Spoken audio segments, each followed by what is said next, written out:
Passons maintenant aux dispositions constructives. L'enrobage, donc forfaitairement, donc c'est non.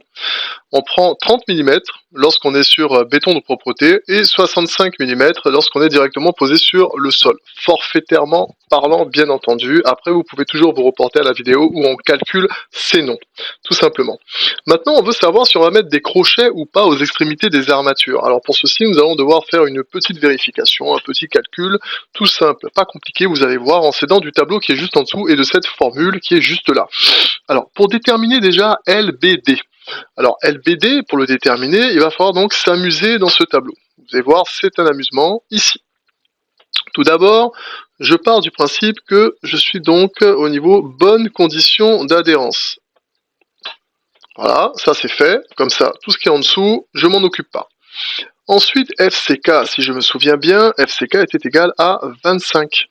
Et comme FCK est égal à 25, maintenant, je peux regarder ici, je vais donc avoir 40,4 et je vais avoir cette petite formule qui est sur le côté. Alors, en langage béton armé, qu'est-ce que ça veut dire? Ça veut dire tout simplement que L, je le mets là, BD divisé par le diamètre, c'est ce qui est notifié ici, est égal à 40,4. Bien sûr, c'est en millimètres. Donc, partant de là, je vais avoir mon diamètre ici. Oh, mon diamètre, c'est pas du tout ce que je voulais dire. Là, je suis parti en sucette. Allez, retour, on est bon. Donc, du coup, LBD sera égal à 40,4 multiplié par le diamètre, puisque lui, hop, quand il passe de l'autre côté, il devient multiplié. Ce qui va donc être égal à 40,4 multiplié par 8, puisque c'est le choix que l'on a fait pour nos aciers. 40,4 multiplié par 8, ça fait 323,2 mm. J'écris et je lis en même temps. Alors, ici maintenant, il y a juste à remplacer forcément B' et B par les valeurs que l'on connaît, ce qui va me donner ici donc 1,35 moins 0,7 fois 0,2 pour mon voile, divisé par 4. Je trouve 0,3025 mètres. N'oubliez pas qu'on est en millimètres de l'autre côté. Pour comparer, il faut que les unités soient pareilles. Donc ça fait 302,5 mm. Maintenant, c'est parti pour la comparaison. Nous avons 323. J'ai du mal avec les 3, c'est fou. Les 3, les M. Je vais prendre des cours d'écriture. Un de ces 4. Alors, 323, voilà. Magnifique 3.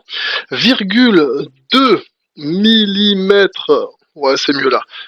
Est-ce que ça donc doit être inférieur ou égal à 302,5 mm, vrai ou faux? Et c'est là que tout se joue. Alors, ici, 323 n'est pas plus petit que 302. Donc, c'est faux. Vu que c'est faux, du coup, comme c'est faux, puisque 323,2 mm ce n'est pas inférieur à 302,5 mm, faux.